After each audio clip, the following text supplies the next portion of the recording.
Podcasting will be a thrill. Grandpa and chill, grandson and friends. Grandpa and chill in full effect. We talk about it all, yeah, put it all on the set with that pet craze too. We chillin' with Rosie, come through, stay tuned, yeah, listen closely.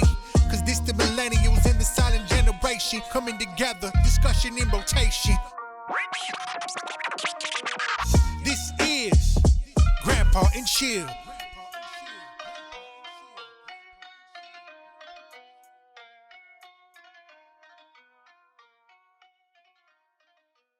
Welcome back this week to another episode of Grandpa and Chill. I am so excited we have our amazing guest, Dr. Jeff Zweerink. Am I saying that right? You are saying that exactly right. I appreciate that. Where are you calling in from, Jeff? I am in Los Angeles County, or Los Angeles, California, basically. Love it. So live a little bit outside Los Angeles. Amazing, yeah. I was in LA in July, but I'm all the way in Atlanta now. Everybody's from all over, basically. So okay. Yeah. So you passed high school? Is that what you said on your bio? I did. I did all right. So I got to say that much. So. If you could tell the folks at home a little bit about your background, that'd be amazing. Yeah. So I am. My name's Jeff Zweerink. I'm an astrophysicist by trade, and basically what that means is, the way I describe a physicist is someone who figures out how things work the way they do, and an astrophysicist just does that with a telescope. So I get to use various kinds of telescopes to figure out how the universe works, and that's a lot of fun. Went to college to get a degree in physics. Decided I liked physics, and figured out that physics, or there's this science faith discussion that people think science is antagonistic to faith. Realized that astronomy is where that overlaps. Picked up an astronomy minor in college, went on to astrophysics in graduate school, and have been working in various ways, or doing that sort of science. I worked on a gamma ray telescope where we're looking for gamma rays from distant objects. Right now I'm working on a balloon experiment that we hope to launch in 2022, maybe 2023, looking for dark matter. Just like I said, just love to figure out how the universe works. And so what can we do to build that and see how it does? Nice. Jeff, I have a question for you. I'm maybe jumping ahead a little bit, but am I correct in assuming that one of the reasons that they are looking for dark matter is because the galaxies are moving away from one another faster and faster? Not all of them, but they have to find a reason for that. Sort of. It's a little more complicated than that. And the way I would describe it is that when you look out into the cosmos, if you want to weigh how much something weighs or how much mass there is, you look at what's orbiting it. So if you want to measure the mass of the Earth, you look at the orbit of the moon. If you want to measure the mass of the sun, you look at the orbit of the Earth. And so when we look at galaxies, we look at our galaxy, look at other galaxies that are close to us and other galaxies that are far away, we can figure out how much mass is in the galaxy by the orbits of the stars. And then we can also go in and just count up all the stars and say, all right, how much is mass based on the stars we can see? And lo and behold, the amount of mass in the galaxy is far greater than the mass in the stars. And so astronomers, being the creative souls that we are, came up with the name of that matter. We call it dark matter because it doesn't give off any light, or at least not light that we could see. And so you see that sort of phenomena in galaxies. You see it in star clusters. You see it in clusters of galaxies, and you see it in the cosmos as a whole. And so we got lots of measurements where we see the gravitational effects of dark matter, but we just can't measure what the matter itself is. And that's why we think it's a particle of some sort. So we're trying to build experiments that will allow us to detect the particles and help us to understand it a lot better. Well, Jeff, my question, I guess, is they talk about the observable universe, and possibly there's an infinite number of universes that have gravitational forces or have attractive forces to our universe that would account for the increase in acceleration of generally of the galaxies of our universe. If there was an infinite number surrounding our universe.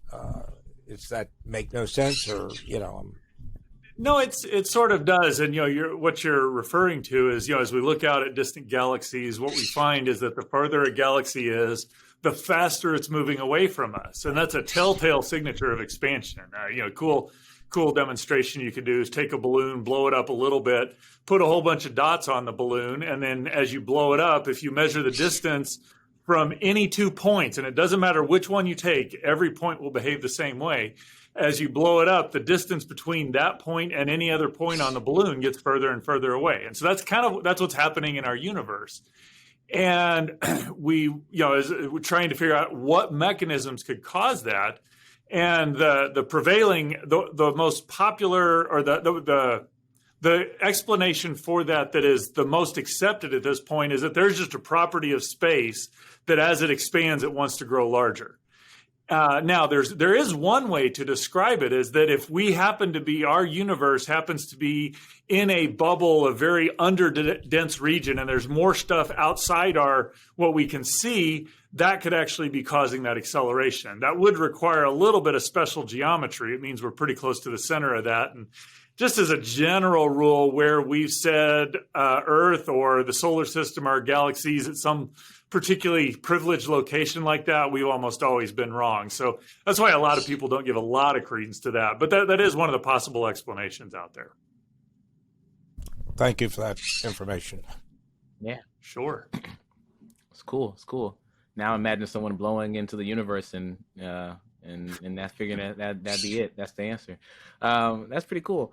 What questions? I have lots of questions. I guess my first one, because I'm into mythology a lot and stories, and I all right, trying to get this to connect. How close were like these old astronomers, people looking at the stars and having names for them and having these like ideas? How close were they to how much knowledge you guys have now with all the special technology you have? Do you see is there ever a moment where you're like, oh man, they had it really close to right? Well, I guess it would depend on what you mean, because a lot of times, what you see in those descriptions is where are the stars, where are they located, how are they moving, and they built some pretty sophisticated models for predicting the motion of the stars. I mean, we give Ptolemy a lot of grief because he said the Earth is the center of the solar system, and we know that's not really correct. But remarkably, given that the Earth is at the center of the solar system and the mathematical tools they had incredibly accurate predictions for when things were going to be, how they were going to move across the sky, largely because they could do it with circles. And circles are much easier to work with when you only have algebra than if you've got, or when you don't even have algebra. And so in terms of figuring out how the heavens behave, I would say a lot of the ideas that are out there reflect the fact that they are pretty primitive ideas where we didn't really have a good understanding. I probably will get into somewhere in this discussion. I find it remarkable that when you look at some of the ways the Bible describes the universe, that it actually gets a lot of those conceptions correct. And that's part of the reason why I think the Bible is correct and Christianity is true. So, did you grow up Christian, or did you find faith later in life? I did grow up a Christian. My parents became Christians when I was, they grew up in a church-going home, but they actually accepted Christ as their Savior when I was about 3 or 4 years old. I remember seeing them baptized in the river outside the city where I grew up. Wow. Their Christian walk and their faith and their teaching just permeated our home, and I think God built it into us to trust our parents, and so I trusted what they said. That doesn't mean I haven't done a lot of searching since then. So it's not just like, well, my parents said it, therefore I believe it. But I grew up in a Christian home and have been taught that, and have found no reason to question or no reason to doubt that it is true at this point. Have you, I would say, found a lot more faith-based scientists than we would think stereotypically, or would you say that a lot of them are atheists that you work with? There's some interesting studies that have been done. I think one was done in the early 1900s, one done about in the early 2000s, looking at, just kind of what fraction of people in the scientific community believe in some sort of supernatural. So this isn't Christianity, but some sort of supernatural. And lo and behold, that percentage has been right around 35, 40% astronomy, physics, chemistry, biology, across all those disciplines. That number is pretty much constant for the last 100, 120 years. So it's not like the majority of them believe in some sort of supernatural. And again, not all those are Christian, but the number of scientists that have a belief in a supernatural has been and continues to be a substantial majority of the people who are scientists. And how did you, I guess, growing up Christian and then experiencing science through school, deal with things that might go against the faith-based teaching, and then vice versa, where part of your faith sort of makes you question things in science? No, that's a great question. And I would say largely throughout high school and even into early college, I just never encountered much that was in conflict or that I perceived to be in conflict. Like I said, my dad, very strong Christian, have always looked up to him. He's a chemist, a PhD chemist, teaches taught physical chemistry at the university in my local hometown. And so there's just this practical measure where being a scientist and being a Christian weren't in conflict, because that's practically how things worked in my family. And I've kind of found that same thing. I enjoy figuring out how things work in science.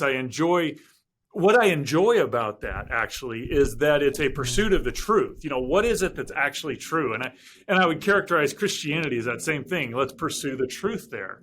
But I would say where I began to encounter places where, science is saying things that are against Christianity and Christianity seems to be saying things that are against science, was when I got into college. That's where I became a lot more aware of the whole creation evolution debate. How old is the earth? As I was reading my Bible when I think I was a sophomore in college, reading in Genesis 1 there. And, in the beginning, God created the heavens and the earth. The earth was formless, void. Darkness was over the surface of the deep. Spirit of God hovering over the surface of the waters. Then God, so I'm reading in those passages, and the notes in my Bible said, these days have to be 24-hour days. That's what Scripture is saying here. And being one who takes seriously the authority of Scripture and holds Scripture in high regard, I'm like, if that's what Scripture says, then that's what I believe. But I'm also aware that I'm in my physics classes, chemistry classes, other science classes I'm taking. There's these notions that the Earth and the universe are billions of years old. So I'm wrestling with that. And I kind of intuitively had a sense that those have to say the same thing. And so if biblically those are 24-hour days and scientifically those are billions of years, maybe we don't understand time properly, or, so maybe time is exponential or logarithmic, and or as far as we measure it scientifically, and yet in the Bible, so these are the sorts of ideas I came up with. But ultimately what I recognized is that when I looked at what Christians who hold Scripture in high regard have to say about those days, there are those who say they're 24-hour days, and then there are those who say, no, those are longer periods of time. And then there are others who say, this is a theological treatise telling us who God is. It's not about the time scales at all. And realized that the Christian scholarship was far broader than what I'd been taught. And as I recognized that, what appeared to be a conflict was no longer a conflict. And as a general rule, every place where I've perceived that there's a conflict, when I've gone in and done more research, either in what the science says or what Christianity has to say, I found that that perceived conflict has almost always been due to incomplete information. Whereas I've studied more, the conflict has been resolved. Wow, thank you. Have you studied any other religions? Sort of. I mean, obviously, I've put the bulk of my study into Christianity. I've studied. I have a passing familiarity with a number of religions, but none that I would feel confident saying, "Oh, this is what this is what Islam says," or "Oh, this is what Buddhism says." I kind of have a general sense, or I can go to people who've studied that, and I'll take their word for it. But I have a far greater knowledge of Christianity than I do of any other religions. That's for sure. Cool. Yeah, I guess I just wonder. I'm like, I just wonder how close the rest of the religions are to, like, here you're saying Christianity is very close to the science and on the line. I do think that religion and spirituality don't have to be like so fighting with science, because they seem to be. We're all just looking for answers. Everybody is. So I don't know why they have to be so. I don't really understand the beef too much, but I mean, I guess I do. But yeah. Well, I mean, I appreciate what you're saying, and I think there is some. I obviously think there's some validity to that. I think where, in my assessment, where that's important to investigate is, and I will take, for example, my boss, Hugh Ross at Reasons to Believe. He did actually, he grew up not being taught Christianity, grew up in a non-Christian home, non-religious home, as far as I can tell. And, very interested in science. And in his teenage years, decided to go out and investigate, all right, which of the world's religions accurately describe things according to what we know from science. And he came to the conclusion that only the Bible, of all the religious texts, accurately matches what we know in science. And again, why I think that's important is not because let's go out and fight and let's have arguments, is because I think we ought to be passionate about the truth. And whatever the truth is, we ought to find that and align our lives with it. And so, I have no qualm with someone who says, hey, I want to believe that. Great, fine, and dandy. But I would encourage them. It's like, hey, whatever we do, we ought to be passionate about pursuing the truth and then aligning our lives with that, because that to me just seems pretty important. If we're not aligning ourselves with the truth, we're missing the nature of reality, if you will. Yeah, I mean, I suppose with religion being so like subjective and stuff, I probably can justify it all in any religion. I mean, you press me hard enough. So what do you mean by religion being subjective? If you can justify a lot of the things that why Christianity aligns with science, and I'm sure you have a lot of knowledge in that. But I'm sure that if you could tell me those same stories, I can be like, that's the same as Phines religion. That's what I can probably justify all that and believe it and feel good about it. And it, yeah. Well, and I think your comment highlights a very important point, is that, it's difficult to pin down what a religion says. You look at what people who are part of that religion say, and they can be all over the map in a lot of sense. And that's why I think it's really important in doing those investigations to, one, look at what the religious texts say, the people who are experts in knowing how to interpret that, because I go to church with a lot of Christians, and they're gonna be all over the map in terms of certain things, but in a very real sense, they don't have the expertise to evaluate what this word means out of Scripture or what this passage means. That's what people who study Hebrew and understand ancient languages. There's a body of literature that says, hey, here's what's going on in this religion. And so I think that does provide some way of narrowing it down, because I think you're right. You can twist almost any scripture, any religious text to say what you want it to say, almost anything. And I don't know if that's a good idea. It bothers me that people do that. I guess I'll say it that way. I guess you can rationalize meaning of anything. I happen to believe that the creator, the mind of the creator, creates all consciousness, and so that any belief that any person has is part of that consciousness.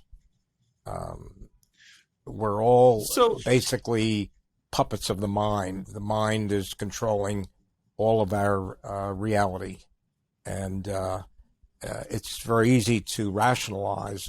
Now, what you're saying has me confused, because the Christian, first of all, I trust my ancestors, but and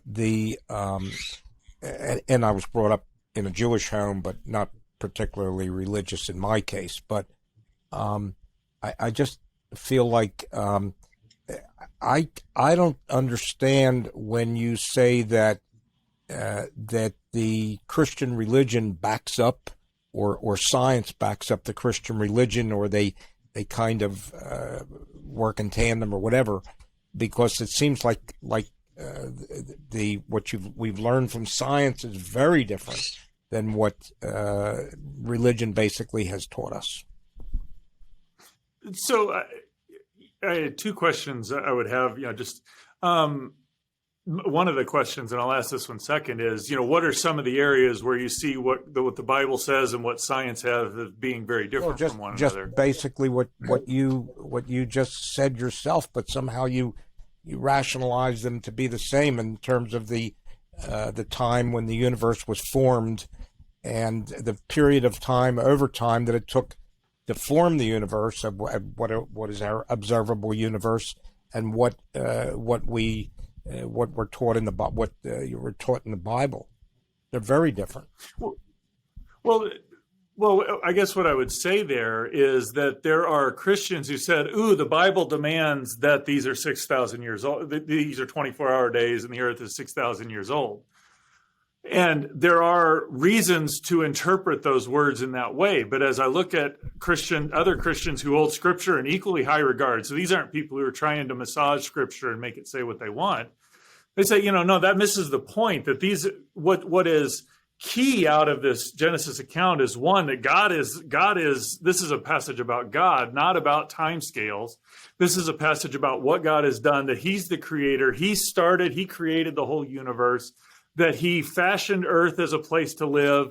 And what you see out of those creation days is this systematic, progressive changing of this hostile Earth to one that's not only capable of supporting life, but teeming with life. And so the important points out of there are not the time scale, but who's the creator and does the Earth have a purpose? And so when I go look and say, all right, if God created the universe, then I ought to find evidence that there's a beginning. And I go look out at science, and lo and behold, the scientific evidence points to there being a beginning to the universe. But that's only what we know as the observable universe.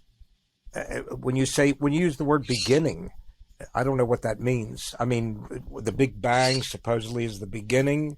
We don't know what's before what we call the beginning. I mean, that's every 10 or 20 years they have a new theory. The astronomers and they have they learn new things. I agree, and that's actually one of the interesting studies I've done in kind of the history of this thought over the last 120 years, is that starting in the 1900s, scientists thought the universe was infinite and eternal. And when Einstein introduced his theory of general relativity, it brought to fore this notion that the universe had a beginning. And scientists have introduced multiple ways of saying, oh, no, there wasn't a beginning. And lo and behold, they said, well, maybe the universe is oscillating. Well, even that still has a beginning to it. Maybe the universe is a steady state universe. No, that doesn't match the observations. The Big Bang is the beginning. So it points to that. Well, the multiverse gets around the beginning. No, even the multiverse has a beginning. And so it seems like there's this long history of ideas where we say there isn't a beginning, but the universe kind of keeps pushing us back to the notion that there's a beginning. And you're correct that this isn't a settled thing. I mean, we're still talking about quantum gravity, and that may have a way that the universe is eternal into the past. But it seems like there's a lot of evidence supporting the notion that there's a beginning. Beginning of what? The beginning of what we call our universe. Now, whether there's something outside the universe, effectively what the Bible is saying is that whatever we see, everything we interact with had a beginning. Why does it have why do we have to have a beginning? Why does reality have to have a beginning? Well, you end up in some interesting philosophical conundrums because if something had a beginning, then something has to never have a beginning. So the fact that we all had a beginning means that something had to just exist. And now we're talking about what's the nature of that reality. And that's kind of one of the big discussions going on in science. The Christianity and science discussion is God that ultimate reality that began everything, or is the universe eternal? And that's what is ultimately that uncaused cause, or that necessary reality. And I think that's an interesting discussion. What I find interesting is that there's a lot of evidence pointing to the physical realm having a beginning. Again, it's not a settled issue, but I think there's strong evidence pointing that way. Time is linear. I mean, I'm not great with astrophysics. It's more complicated than that. as a general rule, time proceeds in a linear fashion, but there's some complications to that, especially, I don't know how much we want to talk about this, but when you get into general relativity, one of the fascinating consequences of general relativity being an accurate description of the universe is that space and time are no longer separate quantities. You have to talk about space-time. And so leads to this interesting phenomena that the faster I move through space, the slower I move through time. And so when you say time is linear, what that means is a little hard to quantify. But at least in our universe, time moves only in one direction. So we all move through time in the same direction. We don't always move through time at the same rate because how we move through space, affects how we move through time.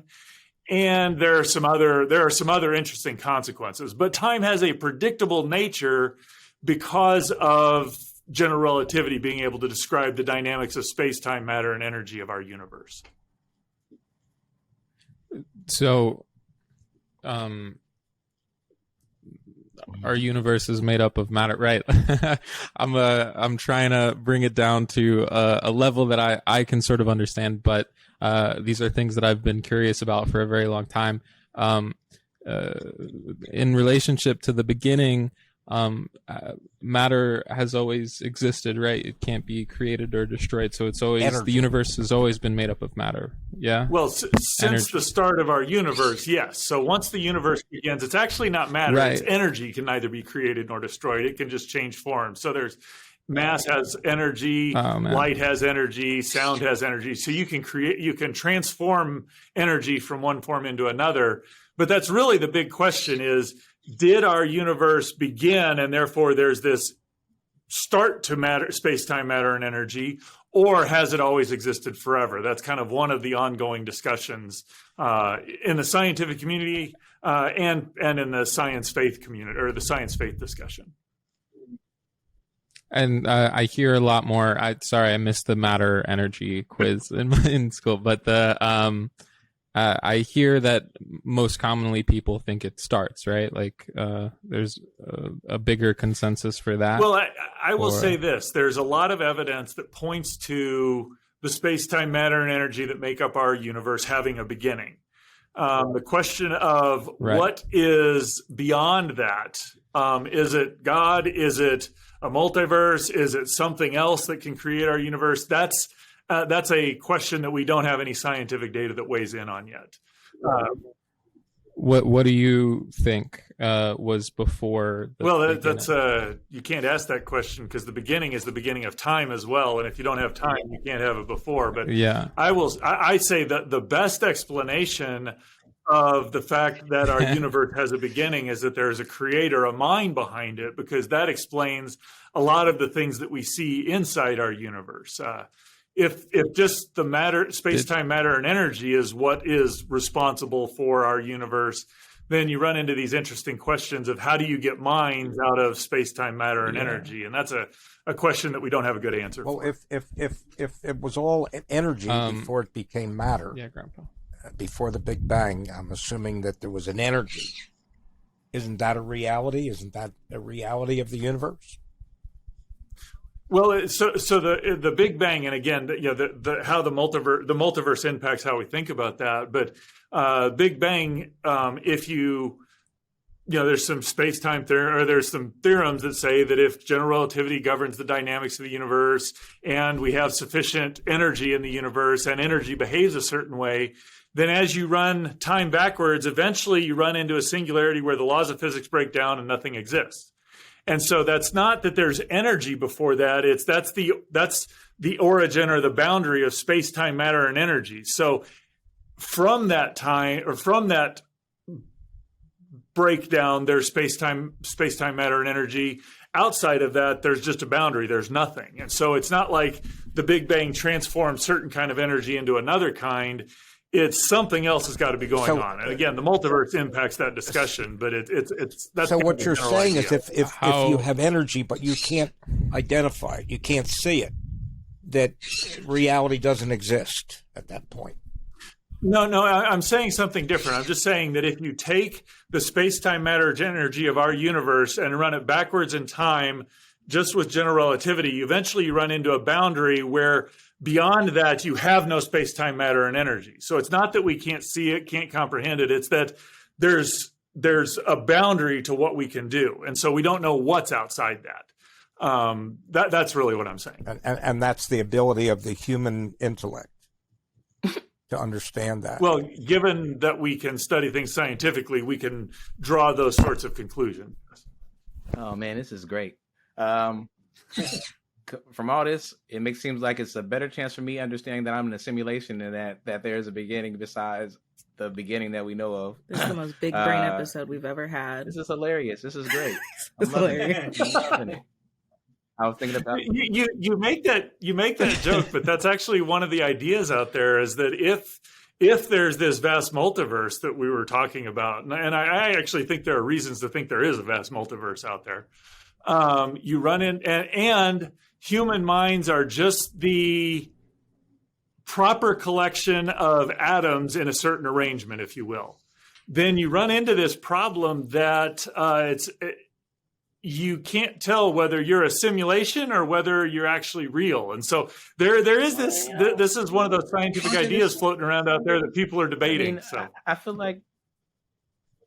But the question still stands, right? Like, if this is a simulation, then the world outside of the simulation, all the stuff we're talking about applies. Well, there is a world outside of the simulation, but we don't know anything about it. The question is, from inside the simulation, how do you know what it looks like outside? Because you have no access to it. I'm just saying, like, it could be a whole different ball game out there. Who knows what they're doing? Exactly. Unless something in the outside revealed itself on the inside, which is what I would argue Christianity has done. What about UFOs? Or is true in Christianity. You don't know anything about what's out there. They changed the acronym. It's not UFO anymore. It's something else. The illusion of reality. They changed the name of UFO. Don't nobody care what the new thing is. It's a UFO. No. Why would you change UFO? That's like eradicating Pluto again. Like, just leave it alone. It's my sim creator telling me to, like, fix it up. Like, do something different, man. No. You're wasting my. Yeah. I don't mean to say things too controversial, but Pluto never would have been a planet in the first place. Just saying that. Sorry. And that's our show. Thank you for coming, Jeff. Goodbye. Goodbye. Pluto supremacy. That's hilarious. Yeah, that's funny. No, but I do want to talk about I know it's not called UFO anymore. It's called something else.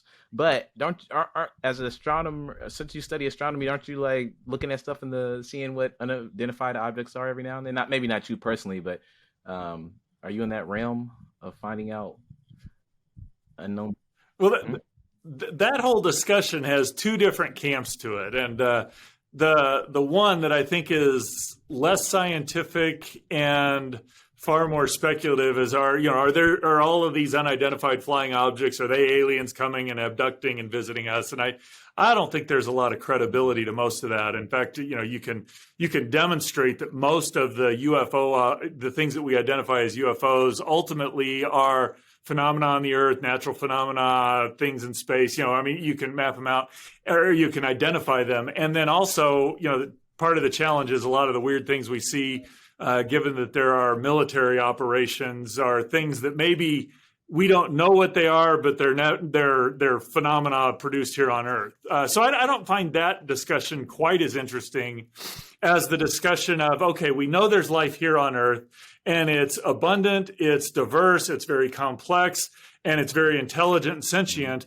The question is there life somewhere else out in the universe? And that's a fascinating scientific question as well as a fascinating theological question. So I find that second discussion far more interesting.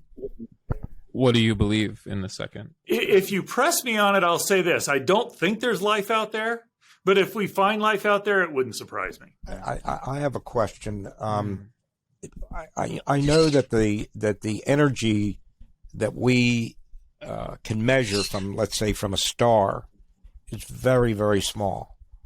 I once heard that all the energy that's ever been gathered from all the stars isn't equal to, like, the energy of one snowflake falling. Now, I don't know whether that's true or not. It may not be true. I don't know. But I once heard that. Okay. But my question is, we can barely, we just about barely see a star. I mean, we do see them. So at those distances, how is a civilization going to have enough energy? I don't care how defined it is, to reach us. When an entire star, we just, it's a pinpoint of light.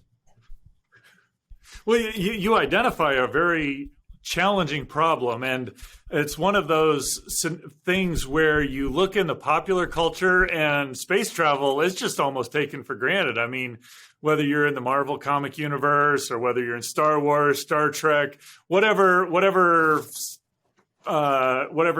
fantasy world you want to live in, space travel is just almost trivial. I mean, it's hard, but it's almost trivial given how far advanced they are.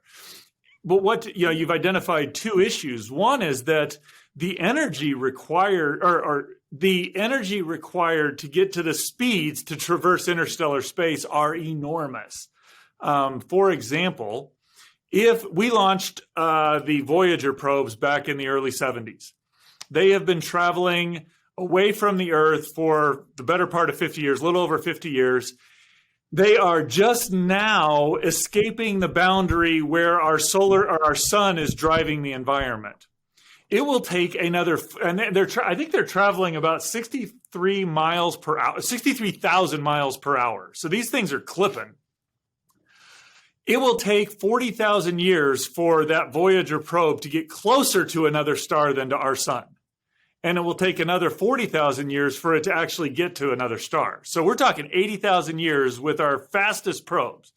Now, you might say, all right, well, what happens if we travel at maybe 100th to a 10th the speed of light? Well, if we can get up to a 10th the speed of light, we can get to another star in only 40 years. Now, the energy required to accelerate 500 grams of material, which is not a lot of material, maybe it's 500 kilograms, so that's a few people. That is roughly the entire energy budget of the United States for a year. So there's an enormous amount of energy that goes into that. And when you're traveling at those speeds, the collisions that you have are kind of catastrophic. You're traveling close to the speed of light. There's a funny book out. It's written by the guy who does the comic strip XKCD. Yeah. But he does a discussion of what happens if you throw a baseball at the velocity of light. And without going through all of the interesting stuff in between, the net effect of that is equivalent to detonating an atomic bomb behind home plate.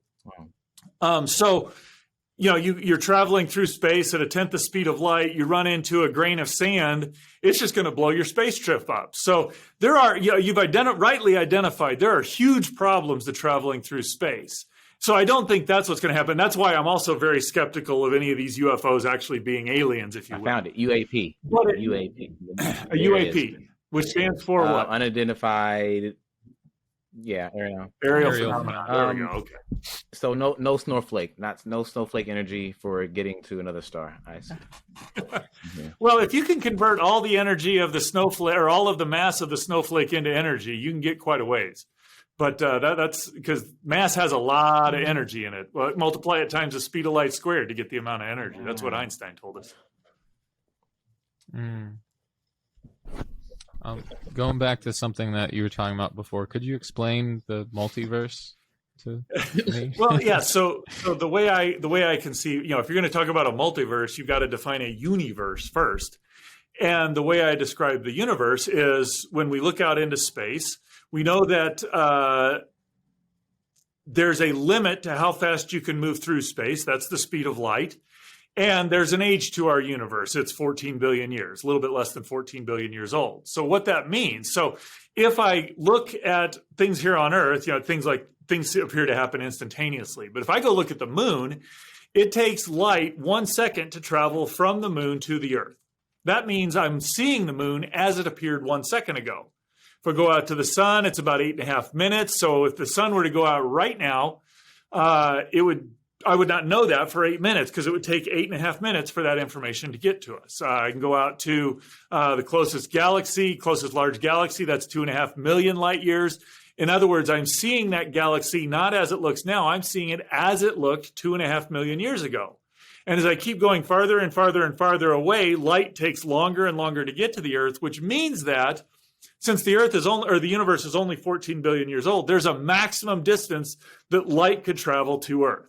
And so that's what we can talk about as the observable universe, the most distant reaches where light could travel from that place to here. And that the size of that is about 50 billion light years in radius. Now, that number is not so important. So I will call that the universe because that's everything that we have the possibility of interacting with. The multiverse, the way I describe it, is just anything beyond that.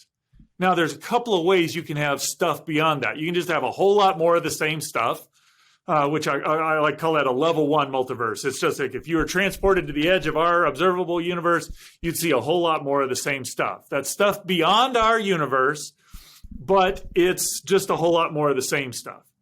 Now, there's another idea, which, you take all of the stuff, even of that level 1 multiverse, there could be other regions of space, other regions out there where the laws of physics might look different. Where, if you put a bubble around all of the stuff that's part of our universe and our level 1 multiverse, put a bubble around that, there may be other bubbles out there. And that's typically what people are talking about when they talk about the multiverse. You also get go ahead. So what? Sorry, yeah. So sorry to interrupt, but when I was told that the universe was infinite, that was incorrect. Well, and this is where you got to be careful of your definitions, because most people, when they're talking about universe, they're talking about our observable universe plus all the stuff that looks like it beyond it. And the idea, the thought is that may well be spatially infinite. That's an open question. We know that our universe has to be at least as large as the observable universe, but we don't know what the largest size is. It may go on forever, or it may not. We don't have any scientific way to weigh in on that at this point. So I hesitate to call it infinite, but it might be. Jeff, even if we can get down to a tenth of a second of arc or a millionth of a second of arc, we're still limited in what we are able to see, just like we didn't know until relatively recently that what looked like dark areas of the universe are filled with galaxies, but we were unaware of that. So everything we're talking about is just within the ability of our equipment, whether it be visible light or infrared or whatever, to see things, the electromagnetic spectrum. So we don't really know all that much other than, what our ability is as far as our equipment goes. Well, I agree with your assessment that there's what we know is contingent upon the instruments we have to measure and the mathematical tools we have to build models about it. So I agree there's a limited aspect, and that's why I kind of get pretty excited every time we come up with a new instrument that does something that we haven't done before, is because that gives us the ability to see things that we wouldn't have been able we weren't able to see before. I would push back a little bit on the idea. So in that there's definite limitations there, but I do think there are things that as we've studied the universe, we've put ideas out there and said this, and we've tested them, and they've stood up to a lot of testing. And so there are things that I'm pretty confident we can say about the universe, even though we don't have the tools to measure everything. I don't think we're ever going to exhaust everything we can see and know about this universe, but it doesn't mean we don't have a lot of the big picture pieces in place. But Einstein's theories kind of added a dimension to what we knew from Newton. Now, maybe we're going to find, maybe somewhere in the future, we're going to find new cosmic theories or new mathematical theories as well, that will beyond what Einstein was aware of. No, I wholeheartedly agree. And that's why I agree with your comment, is that as we continue to build new instruments, build better mathematical models and better tools like that, we're going to know more. But it is important to recognize that when Einstein came along, he didn't say, oh, Newton was wrong, because when the vast majority of stuff we do still uses Newtonian dynamics. He just said it's not complete. There's more to know. There's these regions where Newton couldn't explain, where now Einstein can explain them. And so I expect that we're going to find places out there where even though general relativity is very good, we know it's not the ultimate theory. So there's got to be something more, but it's not going to negate what we've learned through general relativity. It's just going to expand our knowledge even more than that. What is the biggest thing in your career that you hope to sort of be remembered for or have accomplished? That's an interesting question, because I work at a organization called Reasons to Believe that argues that science and the Christian faith work together, and so the questions you're asking me about the multiverse and is there life out there and is there a beginning to the universe? The 3 books I've written are Who's Afraid of the Multiverse? Is there life out there? And Escaping the Beginning. And so these are the questions that I've had. And I really do hope that the research I've done and the books that I've written will help people see that the Christian faith is a very robust Christian faith, that it's the truth. It's the true thing to place our trust in and our faith in. And so that's one thing I hope. I also work work part-time as a scientist over at UCLA, and right now we are building an instrument which I hope will actually measure some of the dark matter particles, or at least a consequence of dark matter particles interacting a certain way. And so if that experiment works the way I hope it does, then I get to be part of the experiment that finds out what dark matter is. And I think that'd be really cool. I mean, both of those are kind of, if I were to ask the things that I could be remembered for that I might have a chance of being remembered for, those would be 2 things. Have they launched the Webb telescope yet? I don't think they have. I think it's getting pretty close to launch. There's kind of been this long-running joke is, when are they going to launch Webb? It's 5 years, and it's always 5 years. But I think within the next year or 2, it's supposed to be launched. So I think that's just going to be, I don't know how, a little bit different ages here. I don't know how much you remember when Hubble was launched, but when it was launched, it had some optical problems. And even with those optical problems, it was still the best telescope we had. And once they fixed it, I mean, it transformed the way we saw the heavens. And I expect Webb will do the same sort of thing when we launch it. It's going to be incredible to see what we get to find through that. When I was a kid, I was exempt from science, and I worked on grinding a telescope lens. So I was always interested in parabolic, reflector lenses. Mm-hmm. Yeah. That's actually what I found amusing about the Hubble Space Telescope is when they ground the lens. So I mean, it's this on the order of 2 meter mirror. I forget exactly what the size is, but it's on the order of 2 meters. When they were grinding it, they had 2 ways of measuring whether it was ground properly. There was kind of a longer or a more traditional way of doing it, and there was this new technique that they did. And one of these new techniques, you had this stick, or you had a stick that you put in, and there were detectors up at the top, and you looked for a certain signature that when it was smooth and ground to the right dimensions, all the light came together the right way. Well, apparently, while they were grinding it, while they were doing the test, the stick was supposed to be, I say stick, it's a rod. I mean, it was not like somebody went and got a stick out of the yard, but apparently they put the rod in upside down. And so it was perfectly ground to the wrong specifications. Oh, wow. Which the nice part about that is that being as though it's so well ground, we could put in optics to correct for that, and that's why it works so well that it does. I mean, it really is a pretty spectacular thing, and even with the mess up, it really does show the ingenuity of the folks at NASA getting it corrected. When they do a lens like that, because they're big and heavy, I think Corning glass was involved in it. Do they take into consideration gravity, the change in gravity from the Earth out into space?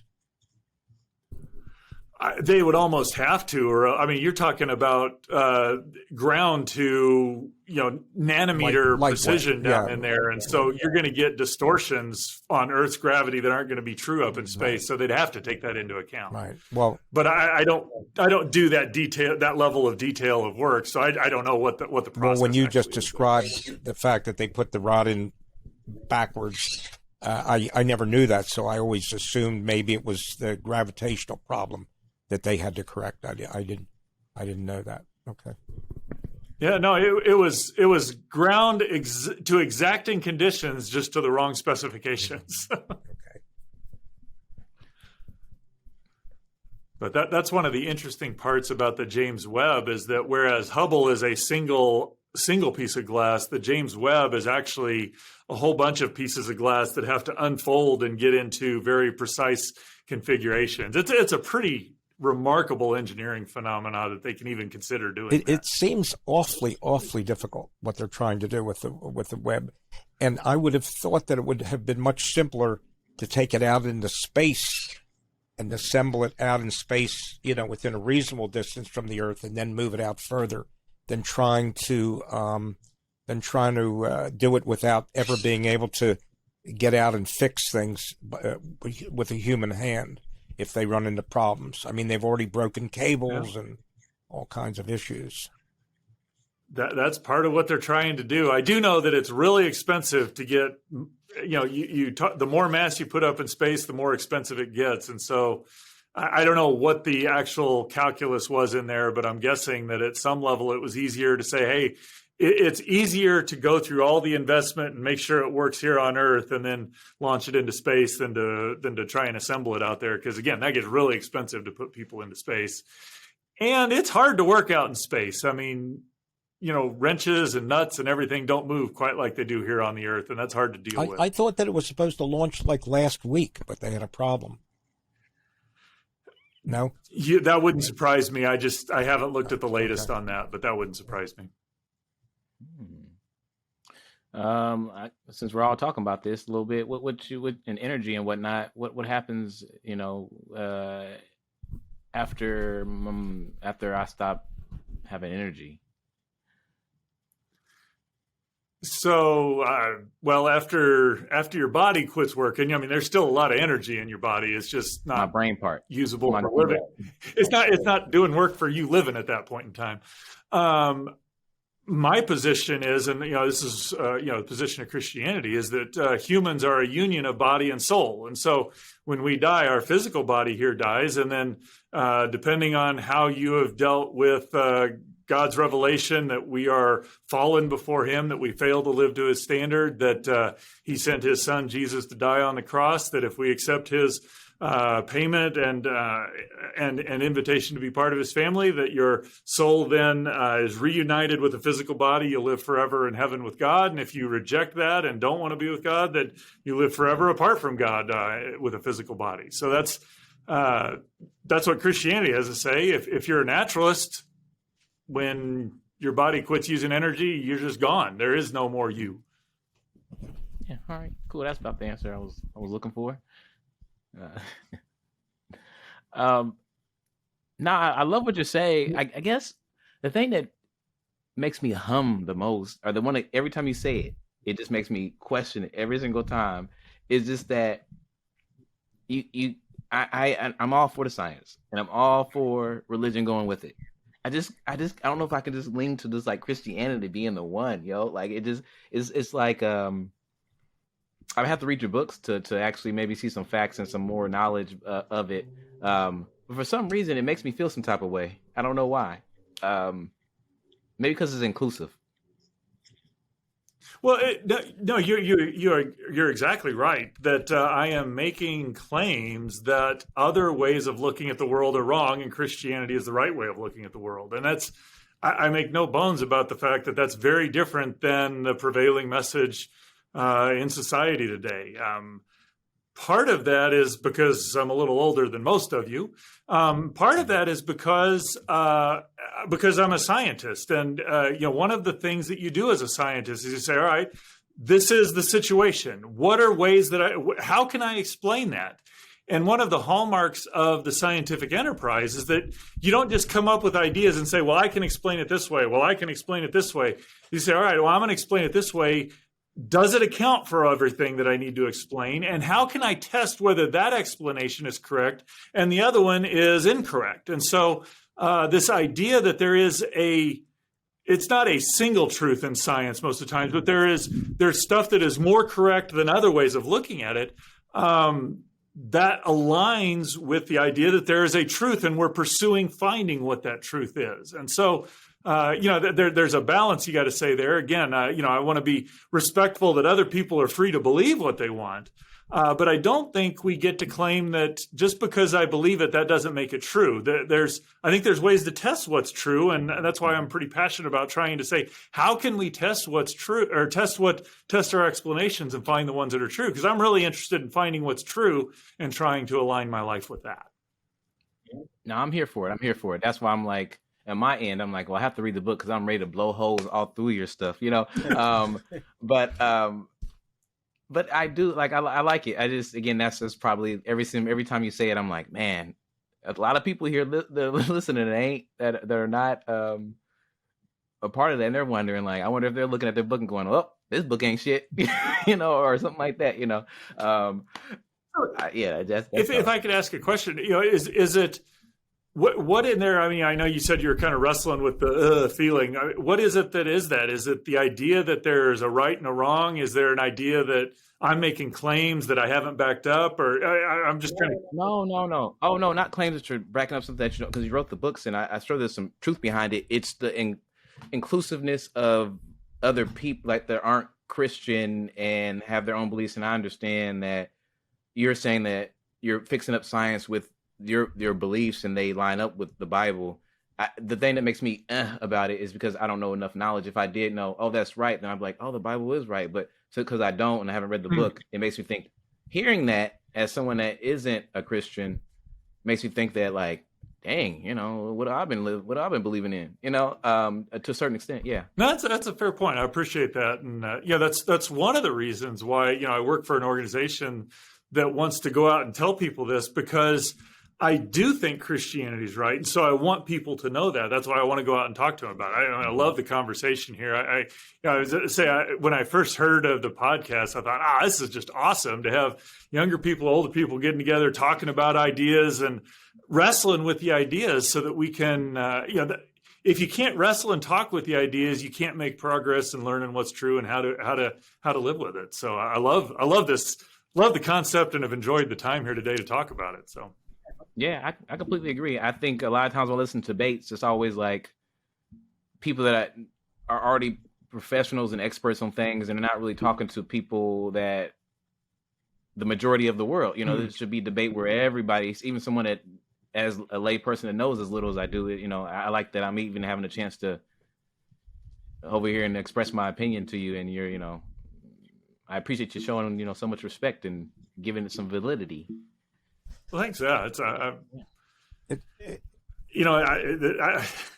always hesitate. The way I think and the way people receive don't always align. This can sound real condescending, but I spent a lot of time believing a lot of wrong things in my life too. So it's not like, oh, I've got it and here I'm trying to tell you. It's like, I'm trying to figure out, okay, where am I believing wrong things and how can I believe more rightly? And so it's I see we're all in that journey together of how do we figure out what's true and right, and how do we align I think with that the things that you're taught or indoctrinated in as a child will have a tremendous effect on what your beliefs are as an adult. And you can see it all over the world. I mean, people that are from Asian countries don't necessarily believe in Christianity because they weren't brought up that way. Oftentimes you'll talk to somebody, well, no, we weren't really Christian, but when you really get down to it, they were brought up in a Christian background, in a Christian family. I believe in my ancestors, what my ancestors believe, and maybe not so much. But I'm just saying that when you're indoctrinated as a child in believing certain things, that generally sticks with people throughout their life. Oh, I strongly agree. I think what you're taught as a child, at the very minimum, if you choose, that has a huge influence on what you're going to believe as an adult. And if you go otherwise, it takes quite a bit of effort to change that. I don't think that means that you're subject to whatever you were taught. I think people can pursue the truth regardless of where they came from. But everybody has, their belief in what's the truth. Truth is a very, it's a very nebulous thing. If you believe in it, for you, it's the truth. So I would just, That statement strikes me as odd because, you take a kind of a ludicrous example. You could go out and say, well, I believe in gravity. And somebody else goes, well, I don't believe in gravity. You can't have both of those be true at the same time.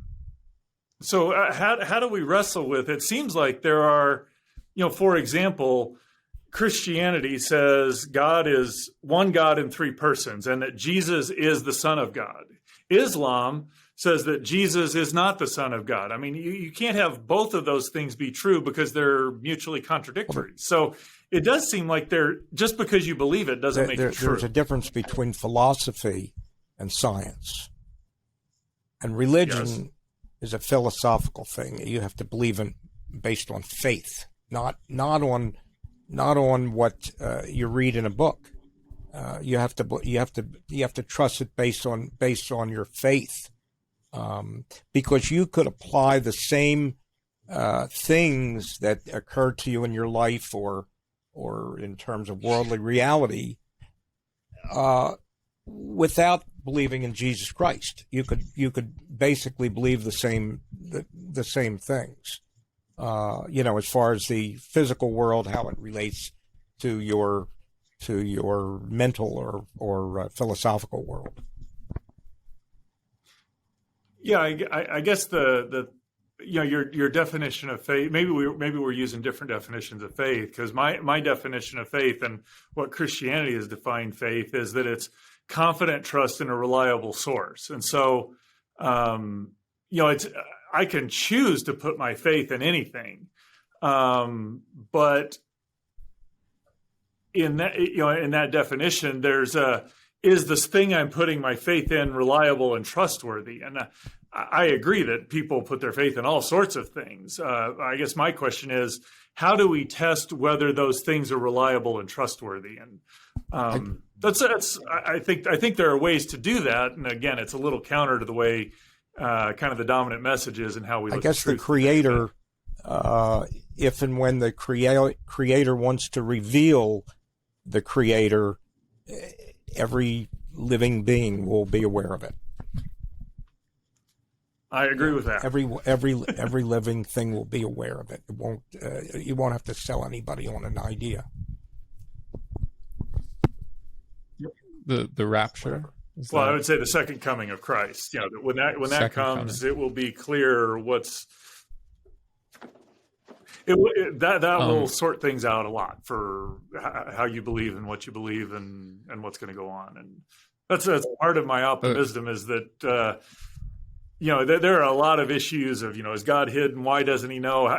There's all sorts of a whole lot of interesting, challenging, difficult discussions there. But when Christ returns, that's going to clear up a lot of all of those questions. So. A good example maybe of the wrestling of these two things. You mentioned soul, right? And I know a lot of scientists don't believe in a soul, and then every Christian or religious person does. How do you wrestle those two things? Yeah, that's a great question. And, I'm not a person who's done the work in the sociology and the philosophy. And so, I'm a scientist to look at that. And I'm a scientist who's a Christian. And it just as I look at what Christianity has to say, that, again, going back into Genesis there, one of the places where I think this aligns is that, in the beginning, God created. And that word for created has this connotation of bringing something new into existence. So God brought the universe into existence. But that word for created is also used for humanity. And specifically, God says, let us make man in our image. And so he made male and female in his image. And so there's the material stuff was already there. The new part is that soul or that spirit, whatever term we want to use for it. And so, again, this is what Christianity says, is that humans are a union of physical and spiritual. And so, I don't know that you can touch or measure the immaterial, but if that's true, then that will have measurable consequences. And one of the things that I find fascinating is that when you look through the archaeological and fossil record and genetic record, what you can find is evidence of what I'll call soulish or spiritual behavior right around the time that modern humans showed up. There's an explosion in cave art. There's an explosion in symbolic communication. These are things that would be an outcome of our having a soul. And so that doesn't really answer your question of, the naturalist is going to say, well, these sorts of behaviors arise from, emergent properties of having all the stuff arranged, so it doesn't divide that distinction. Sorry to interrupt, but can you explain that sentence to me? Something about the immaterial, man, you just said it a couple sentences ago. So I don't know that you can measure the immaterial, but if we have an immaterial component, that will have measurable effects in our universe. So the fact that I have a soul affects the way I do things. That I have a soul allows me to communicate or think symbolically, A equals mx plus y equals mx plus b, that I can do things because of that soul that I have. And so that was kind of my point, is that those behaviors, or the archaeological, geological, or the archaeological and fossil evidence of soulish behavior shows up right about the time that modern humanity arrives on the scene. Got you. And going back to death, for example, I was someone who had a very strong faith, and I was very excited for this conversation because until about 4 years ago, I didn't have any anxiety about death, pretty much. I had a very strong, if it wasn't religious, it was still faith and spirituality and a strong connection to something. And then I lost that faith. And I listened to a lot of scientists such as yourself who know a lot more about all of this than me. But I have a deep fear of death.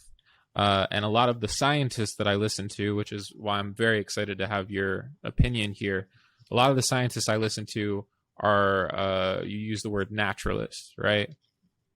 Where it's eternal oblivion, basically, where the soul that you describe comes from the brain, right? It's neurons and firings, and until we die, that's happening. And then as soon as we die, it's like dust to dust, and that really terrifies me because I love existing and I don't want to not exist. Mm-hmm.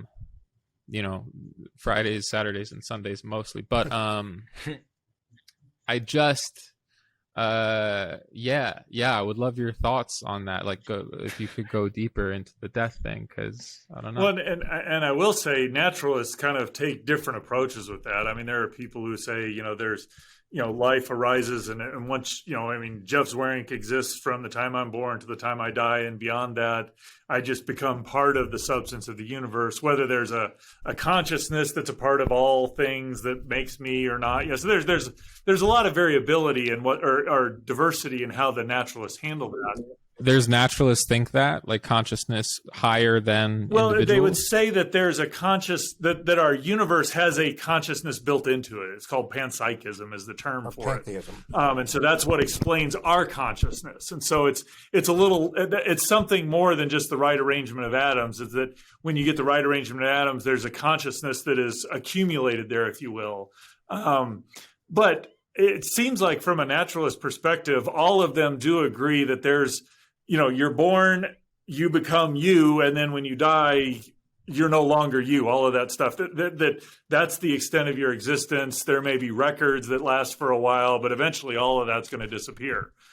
So that's one way of looking at it. And then as other worldviews look at that differently. And again, I can articulate Christianity as well because I've studied it. Is that that we are, while we are physical beings, we are not just physical beings. We're a union of a body and a soul. And so the soul, obviously, or that is eternal. It will live on past my life here on earth. And, in the resurrection, I will be reunited with another body in the eternal afterlife. So this is part of the reason why I think it's important to think, how do we test these worldviews? Is there ways of testing these worldviews and seeing which ones best match or best explain the reality in which we live? Because there's very different outcomes that play out there. If naturalism is true, we've had a fun conversation. All of us are going to die and it really won't matter.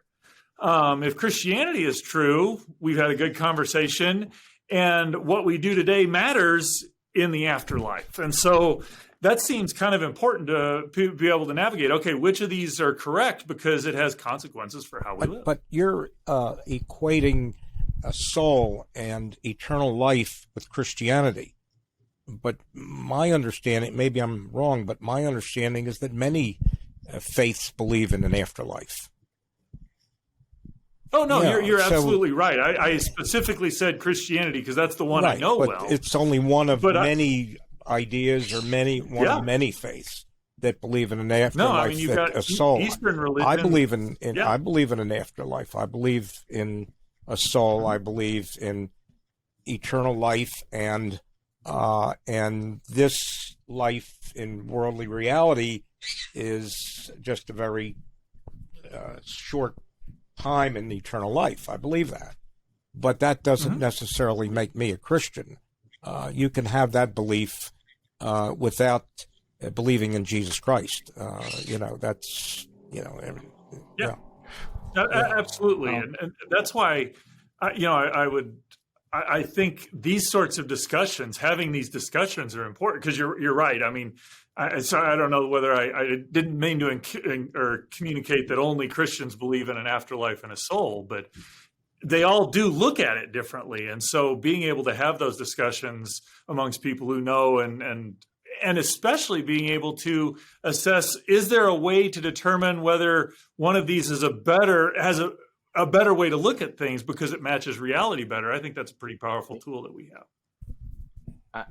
I don't know if Grandpa or me on the same page, but I think maybe he meant by, like, when the days come and I'm not saved, whatever. You're basically saying there is a right religion. Like, basically, if you're saying Christianity is like the one that's close to it, and the end of the days come, it don't matter what I was doing, believing in. If I ain't saved, you asked out. Is that basically what you're kind of saying, Grandpa? About, like, I'm sorry. But besides that, though, I wanted to talk about what Brandon was talking about too, because I thought it was funny too. Because life is pain, Brandon. No, I can't wait to die. No.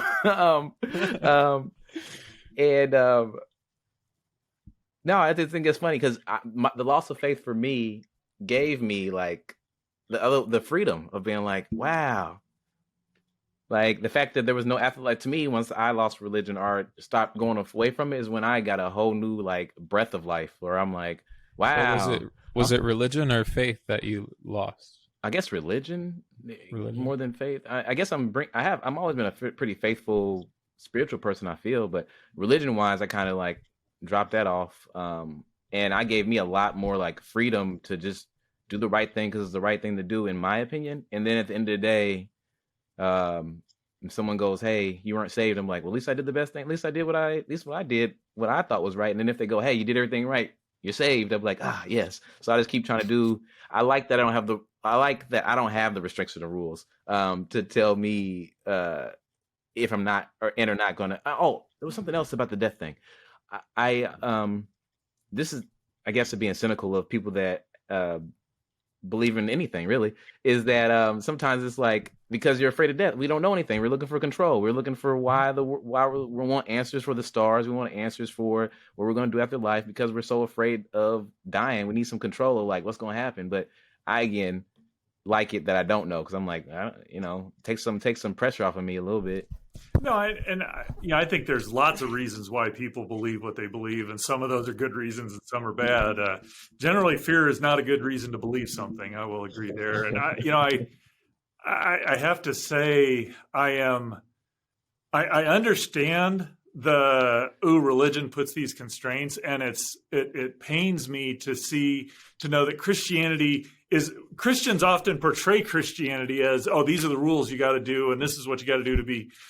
Because that's fundamentally what Christianity is about, is that God, give me a little brief moment to describe this, is that this one God who's one God in three persons, perfectly content, needs nothing, in eternity just exists within himself and can do, has no need of anything, creates humanity to enjoy that relationship with him. We rebel against it, and yet he provides a way for us to be atoned and to enjoy that relationship. It's not about, have you done all the right things? It's not, but I mean, I see why Christianity is perceived that way, because often Christians portray it that way. But at its heart, God is inviting us into a relationship with him that is the reason why we exist. And so, I'm saddened to hear that, religion is this constraints, although at the same time, I live and think often that same way, but it's just not what Christianity is about. This is a man's not just to pick fun at Christians, because all of them, This is man's rationalizing his existence. I, for one, my conscience makes me more concerned about killing animals in order to eat than it does about whether I believe in a certain religion. That's just how I feel about things. Maybe I'm just an enormous virus. I don't know. But I think man needs to justify himself. And one of the ways of doing it is through religion.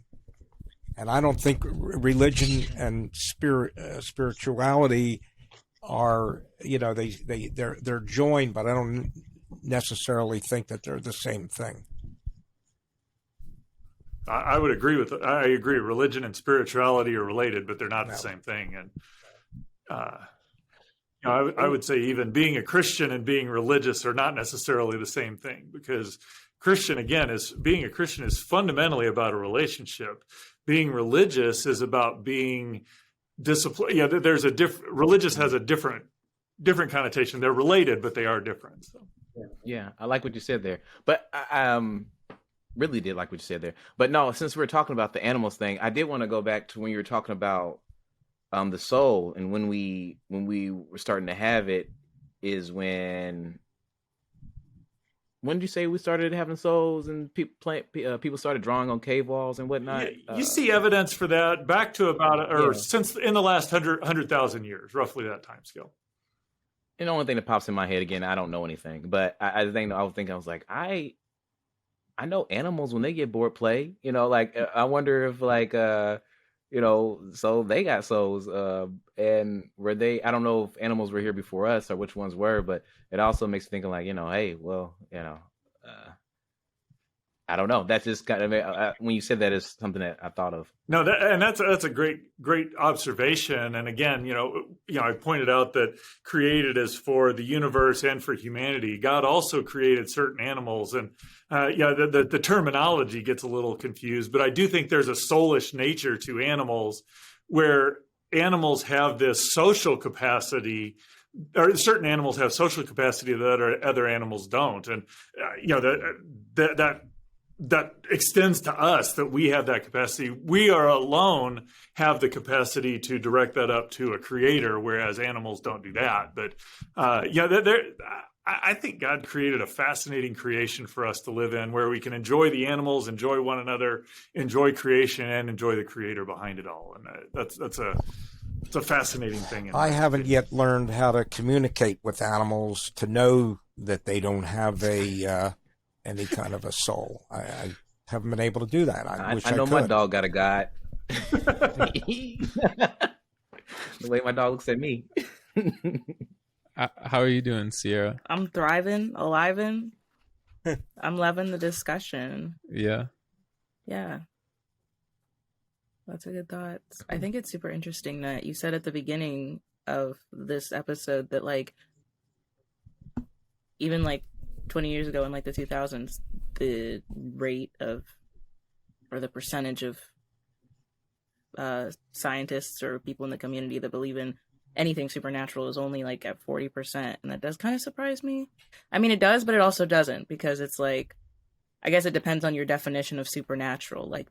I'm sure there's plenty of people in your community that believe that there's some huge, greater, powerful force, perhaps, that drives a lot of things that we still haven't completely understood, but maybe they don't define that as supernatural. They just are saying, that's science that has yet to be discovered. No, that's a very astute point, and there's, that's a little hard to quantify, and to make sure the terms bridge everything. It's like I know there's a fairly popular scientist, Spinoza, who talked about God, but it was really more beauty in the creation was his God. So how do you put all those into categories is a little bit challenging, but I think to me the main point is that there's a substantial fraction, again, 40% of people who think, the natural world's here, but it's not all that there is. And, I was curious, you said you were surprised. Were you surprised at how high it was? I mean, it seemed low? kind of low to me, but 40 is, pretty close to half, because I'm just thinking you study dark matter, which is like literally the absence of, like, you pretty much studying the unquantifiable damn near. And it's like, okay, well, that there's something unquantifiable that exists, like, throughout everything that we can quantify. So it's like, how do you look at all that and say, okay, well, that had to come from somewhere? But then I, thought about it some more as we went on, and I'm like, okay, well, they don't think it's just like pixie dust that it came about, or, it's not, it may just not be something complete. They don't believe that it will never be understood, perhaps. Yeah. Well, and I will say straight up that most scientists I know of think dark matter is some sort of particle. I mean, we got protons and electrons and neutrons and quarks. Dark matter is just, they think it's a particular kind of particle, and we have ideas of what kind of particle it could be based on what we understand of the universe at this point. And that's really kind of one of the things that I love about science is it's like, a lot of the problems that we're dealing with are big problems that take a long time to solve. I mean, we first detected dark matter 80 years ago, and we've been working for 80 years to figure out what in the world it is. And about 25 years ago, we figured out there's this stuff that we don't know called dark energy. And I have a suspicion in my lifetime we won't figure out what that is. But so there's these big problems, but yet they're fun to work on. And so, and there's ways to make progress on figuring out what it is. That's what I love about science. Yeah. I'm really glad you came on, because I feel like I'm a poor man's version of that. Well, again, I love reading mythology and religion and story, just storytelling in general, because I like to see, like, I just want to see how close people are, and where they're. The scientist in me wants to, like, figure out just why they said it and why they got to that answer, and it's really cool just seeing that you seem like you've been on a route your whole life of trying to also answer those questions and make those connections, and it's pretty cool. Well, thanks. It's been it's certainly a fun journey, that's for sure. This is just, again, nerd now. Can you remember the most aha moment of, like, wow, this and this my science and my Christian belief are, like, like the first thing that was like, wow, they're in hand. Do you remember that? I can't. Like I said, there's always an intuitive sense I have that they work, because my dad's a Christian, my dad's a scientist, and I'm a Christian and I'm a scientist, so I kind of see that they work. But I think one of the aha moments that I had was this: that as I was, I decided to pursue a career where you're studying science and God and seeing or Christianity and how they relate. I'd taken classes and learned some of the apologetics and learned some of this stuff.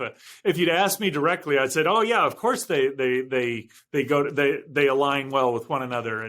And yet, what I found was this: every time, this is back in the '90s, probably early 2000s, back when, discovering meteorites from Mars that might have had life in them, or water on Mars, or even the multiverse.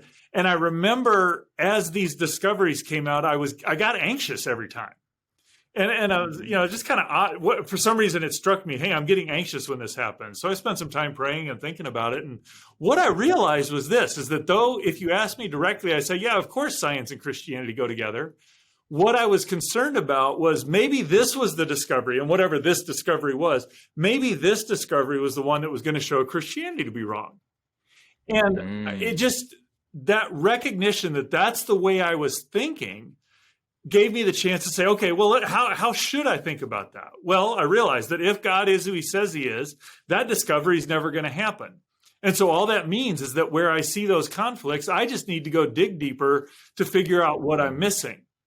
There's also this recognition in there that if God isn't who he says he is, then I really kind of want to know that. And so there's no real reason to be scared of what science will bring. Right. It may be that it shows my belief in Christianity is incorrect, but that would be something important to know because that would be true. And so, I want to be, like I said, I want people to be passionate about pursuing the truth. At this point in time, I'm convinced, although I continue to investigate, I'm convinced Christianity is true. But I want people to be passionate about pursuing the truth because it's important to align your life with the truth. How do you balance that with, correct me if I'm wrong, in Christianity, you're supposed to have unwavering faith. So as opposed to looking for reasons that it's not right, always believing that it is. Am I wrong that that's a common Christian value? I do think that as I have studied, the more I've studied, the more my relationship with God has grown, the more confident I am in the faith. But I don't think the Bible talks like, oh, you can never question or have any doubts about your faith. I just go look at John the Baptist. John, I don't know how many of you know or how much you know about John the Baptist, but his sole purpose in life was to prepare the way for the Messiah, for Christ to come. While he was in the womb, recognized Jesus while he was in the womb. Spent his life living a life devoted to preparing the way for Christ to come, baptized Christ, and when the heavens opened and the dove came down, the Holy Spirit alighted on his shoulder, heard God say, "This is my beloved Son in whom I'm well pleased." If anybody should have known who Jesus was, it's John the Baptist.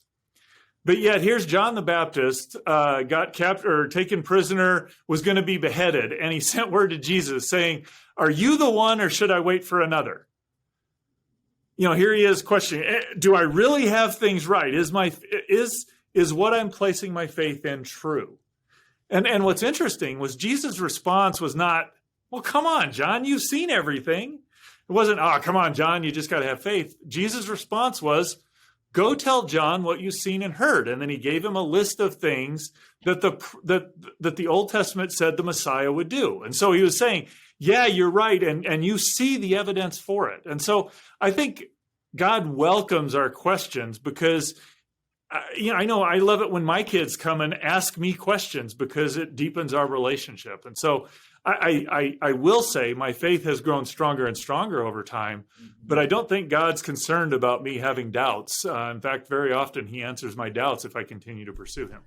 Well, the Christian religion wouldn't have become what it is if it wasn't a very compelling story, obviously. It's a very compelling story. Colonialism. Why do you think there's so many different denominations of Christianity? I think people are very adept at fighting with themselves. That's a study in psychology that's beyond me. But what I do know, even you go back and look at the people who were living amongst Jesus, they disagreed about who he was and what he thought and what he said. It's easy for us to find division and strife. And in fact, I think that's why Christianity talks a lot about how bad causing division and strife is that it's our natural tendency to be divisive and cause strife, and God doesn't want that. And so that's why he's commanded it. So it doesn't surprise me that there are a lot of divisions out there. Are you a part of a specific sect of Christianity or just like an overall? I have been a part of a Presbyterian church. I've been part of a Baptist church. I've been non-denominational. I've been evangelical free. So I've been in it. What the common tie in all of that is, are these people who hold Scripture in high regard and committed to pursuing a relationship with God through Jesus Christ. That is, among other things, a very fundamental agreement that all Christians will have. And so that I've been a part of multiple different denominations. Any of them you prefer? Something that when we're talking, Sorry, I didn't hear that. Is there any particular denomination that you're going to stick with now, that you're part of now? I am part of a local congregation. I think one of the commands of Christianity is to be in community with the church. And so whether, I work really hard to find a church that is committed to that. But, I'm going to stick with this congregation until I move, because that's been the times where I've changed congregations. So I think it's a lot like marriage, that God says, hey, I want you to work this out. Christianity or being in a church is a little different than marriage. Marriage is a covenant for life, but in a church, work the differences out and figure out how to encourage one another to follow Christ. Is that called proselytizing? I think it's called proselytize. I don't know. That tends to have a kind of negative connotation. I just think of proselytizing as going out and saying, hey, here's what Christianity is. I want you to be a part of it. If that's proselytizing, then I will be guilty of that. I don't know what else is entailed in that term. What were you going to say, Phines? Oh, jokes and compliments, like always. No, I was going to compliment Jeff for, like he had said earlier, which I liked in it, about like, we shouldn't move with fear, because I think that sometimes my stereotype sometimes of Christians and people that follow religion is that they move in fear sometimes. But Jeff, you not only have said it multiple times, you can tell the way you move it's like you're not moving with fear at all, like which is very cool. I appreciate it. And then I thought the question I asked, this is just a joke, but because your dad's a chemist, I thought he's gonna turn water into wine or something, and that would have fixed it for you, but didn't do it for me. So truth be known, I'm not a big fan of wine anyway, so that wouldn't have done much for me. Well, I appreciate the opportunity to be here. This is good. I've enjoyed the fellowship, and it's been fun talking and interacting with everybody. Yeah, very much hope that while I have a lot of questions, that it didn't sound like I was ever attacking or questioning. It's been one of the most fascinating conversations. Yeah, I've enjoyed it as well. Glad to hear. I really appreciate the invitation to be a part of things. Cool. Yeah. If you gotta get going and we need to wrap up, we always do last thoughts on the show. I do need to get going. I've got a daughter who's got a basketball game, and I need to get to that. Get a step in. No, of course. Super fast. Okay, last thoughts. Everyone, bullets. 1 bullet point each. Go. Okay. Sierra, start. This was wonderful, very informative. I'd love to have you back again soon. When you have the time, we can keep talking about space and science and all kinds of cool stuff. Thank you so much. I just want to say to you, Jeff, that I've enjoyed having you on as a guest. I think more than any other podcast that we've done. We've done 50 something. That's very high, and Grandpa doesn't lie. That's cool. Yeah. Phines? Great talking to you. It was very fun and learned a lot. What was I going to say? What position does your daughter play? And I don't remember. Yeah, just nice. Thank you for coming and sharing your ideas. It was fun. Well, thank you. She plays a 5 nice. and 4 or 5 in basketball. So. Oh wow, tall. Nice. Jeff, last thoughts? I love the idea of having conversations where we can bring different ideas together and wrestle with them and try and assess how do we proceed and how do we go forward? How do we pursue the truth in that? Enjoyed this conversation tremendously because I think it's doing that. Where can people find you? Plug all your stuff, all your media, Yeah. And your books. I really want to read them. Yeah. Yeah. So go to reasons.org. That has all the information. You can find our store, blog articles, podcasts, that sort of stuff. Actually, if you want to go, there's another podcast I do called the Jeff and Mike Show with a Hollywood producer that I happen to know. You can find that on YouTube. But go to reasons.org, check out the books, and you can find me on Twitter and Facebook if you want as well. When is your dark matter experiment happening? It is supposed to. In all likelihood, it'll launch in December of 2023. Okay. Well, I'm dying to know calendar. what happens. But best of luck. Yeah. Thank you so much. This is another episode of Grandpa and Chill. So grateful for everybody. Love you. Love you, Brandon. Love you, Grandpa. Thank you so Beautiful. much. Podcasting with Grandpa Bart and Rosie, always on his shoulder. This is Grandpa Grandpa and Chill. Grandpa and Chill is brought to you by your hosts, Brandon Fox, Bart Frank, and Phines Jackson. Our producer is Sierra Doss. You can find episodes old and new on Spotify, Apple Podcasts, Google Podcasts, and more. Subscribe to our YouTube channel to watch the show, and follow us on Twitter for behind-the-scenes moments you can't get anywhere else.